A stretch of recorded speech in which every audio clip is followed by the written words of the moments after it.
Mars, na-push mo talaga yung healthy lifestyle, workout Ngayon, tuloy yan? tinatry ko maging pescatarian. Okay, okay.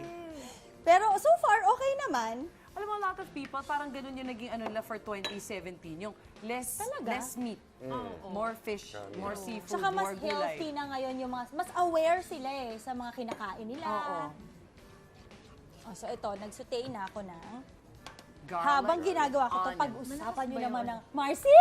Oh Teka, Marcia. God! Oo, para Sige sa lang. makapagluto dyan. Si Mamo kasi. Kami doon, Mamo!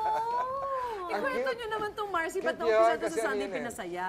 I'm a big fan of Mars. Pinapanood ko yung Mars. Okay. Lagi ito pinapanood. Ayan tayo. Tapos nag-usap ka, syempre, creative. Sabi ko, gawa tayo ng spoof ng Mars. Anong title? Mars, gawin natin siyang very light lang, ano lang, badingan lang siya. Pero ang segment, ganun lang ka-light, tapos very funny lang. Sino gaganap? Oh, si Pecto. Oh, syempre, no-brainer na yun. Oo, Tapos si, Mamo. sino gagawa ng ano, Camille? Ay, si Joey, gusto-gusto yung maganda siya lagi. Tapos nung nire-rehearse na namin, nag-click siya. Tapos nung na-air na, lalo pa siya nag-hit. Nag-trending.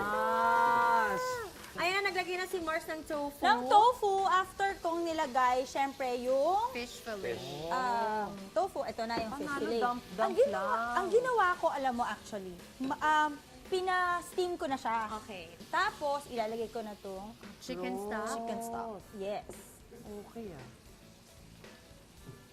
Pero Alam mo, gusto Mamo, rin to ng mga bata. Talaga? Oo. Kasi Yes. malasa din siya kahit Yes. fish. Tapos, ilalagay ko na itong green and red. Ay, bell napakaganda ng pepper. kulay.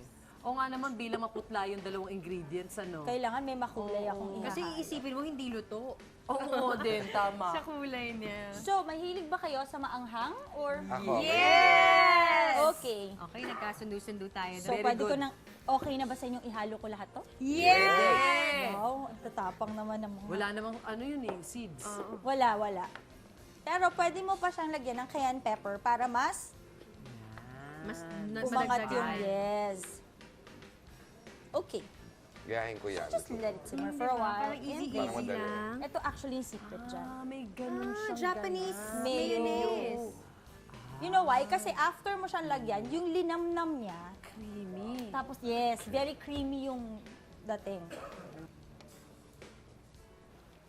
Ayan, kumukulo na Mars. So, lalagyan ko siya nito. Para mas din maanghang. makulay. Yes. Para siyang Ano yung luto sa last? gata. If you're, Cayenne diba? pepper. Kung Yes. tinitingnan mo siya, para siyang luto sa gata. So, secret ingredient nga yung mayonnaise sa kung tutuusin. Yes, kasi yun ang talagang maglalabas nung flavor. Oo. Kasi pag very ordinary, sinutay mo lang siya. Oo. Yes. Tapos parang wala nothing extraordinary about the dish. But when you put that, yung linamnam niya, Tama, andun. iba na. Yes. Galing.